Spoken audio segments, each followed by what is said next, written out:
কোনো পরিবার বা মাফিয়া চক্রের কাছে চট্টগ্রাম প্রিমিয়ার বিশ্ববিদ্যালয়কে কুক্ষিগত হতে দেয়া হবে না বলে জানিয়েছেন city mayor doctor Shahadat Hossain. সকালে সংবাদ সম্মেলনে মেয়র বলেন, বিশ্ববিদ্যালয়ের মঞ্জুরি কমিশন এবং শিক্ষা মন্ত্রণালয়ের কাছে নির্দেশনা চাওয়া হয়েছে। তাদের কাছ থেকে নির্দেশনা পেলে কর্পোরেশন এই শিক্ষা প্রতিষ্ঠানটি পরিচালনা করবে। চট্টগ্রাম বিশ্ববিদ্যালয়ে সাবেক উপাচার্য ছিলেন এমন কাউকে এখানে ভিসি হিসেবে নিযুক্ত করা হবে।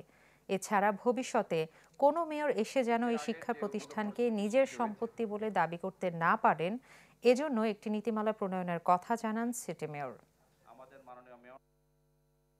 কোনো পরিবারতন্ত্র, কোনো মাফিয়া চক্রের কাছে কোনো ইউনিভার্সিটি বন্ধক দেওয়া যাবে না। আমি আজকে মেয়র হিসাবে ঘোষণা করছি, অত্যন্ত সততার সাথে, নিষ্ঠার সাথে আমি ইনশাল্লাহ দায়িত্ব পালন করার জন্য চেষ্টা করছি। এই ইউনিভার্সিটিতে এমন রুলস করা হবে, যদি সিটি কর্পোরেশনে কোন সিটি কর্পোরেশনের মেয়র এরপরে গিয়ে এটা নিজের সম্পত্তি হিসাবে যাতে করায়ত্ত করতে না পারে। আমরা অপেক্ষা করছি যে আমরা সিটি কর্পোরেশনকে এডুকেশন মিনিস্ট্রি বুঝিয়ে দিবে, যে একটা চিঠি দিয়ে যে এরা আপনার সম্পত্তি, আপনি বুঝিয়ে নেন। ওই পর্যন্ত আমরা ধৈর্য ধরছি।